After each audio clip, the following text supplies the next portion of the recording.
هغه ښځه چې د هغوی سره نکاح کول حرام دي.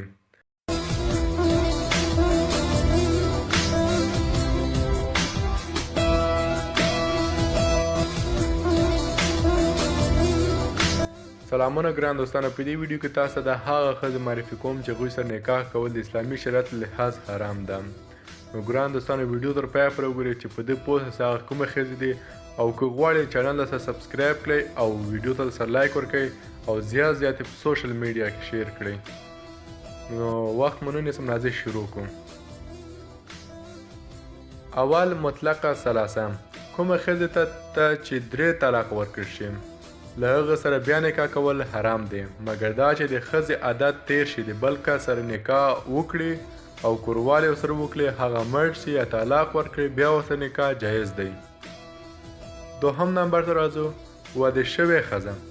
هغه ښځه چې خاوند ولري او خاوند هغه ته طلاق نه وي ورکړي، د بل کس نکاح کول له هغه سره حرام دی. دریم ته راځو، بېدینه ښځې. هغه ښځې چې هیڅ آسماني دین ونه لري، لکه اورپرستي، بتپرستي، مارګزیستي، بهایي، بودایي، ملحدي او داسې نور دینونه. څلورم، د ښځې خویندې یا خینې. اسلامي شریعت د ځینو رشتو په وجه په یو وخت کې د 2 ښځو نکاح د یو کس سره حرامه ګرځولې ده. لکه د یو کس په نکاح کې 2 خویندې، یعنې که ښځه ژوندی وي نو د خپلې خینې سره نکاح کول حرام ده.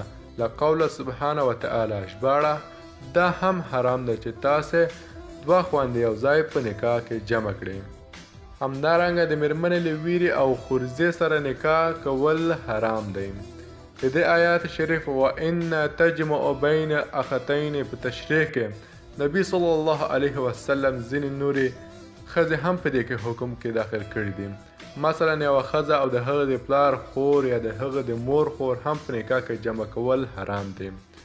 هغوی صلی الله علیه وسلم د دې حکمت دا بیان کړی دی چې په دې سره نکاح چې کوم مقصد او هدف دی هغه فوت کیږي، یعنی قطع صله رحمي ورڅخه پیدا کیږي. ځکه چې په اکثره بنو کې رقابات او ترکبینات وي، نو د دې سبب ګرځي چې قطع صله رحمي رامنځته کړي.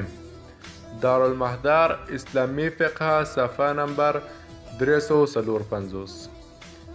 پنځمه ښځه. د شرایطو په چوکاټ کې که څوک 4 ښځې ولري نو د 5مې ښځې سره نکاح کول حرام دی. ګران دوستان، د هغه 5 ښځې چې هغوی سره نکاح کول اسلامي شریعت کې حرام دی. که ویډیو مو خوښه سوې وي نو ویډیو لایک او چینل سبسکرایب کړئ، او که غواړئ نو زیات له خپلو ملګرو سره شیر کړئ.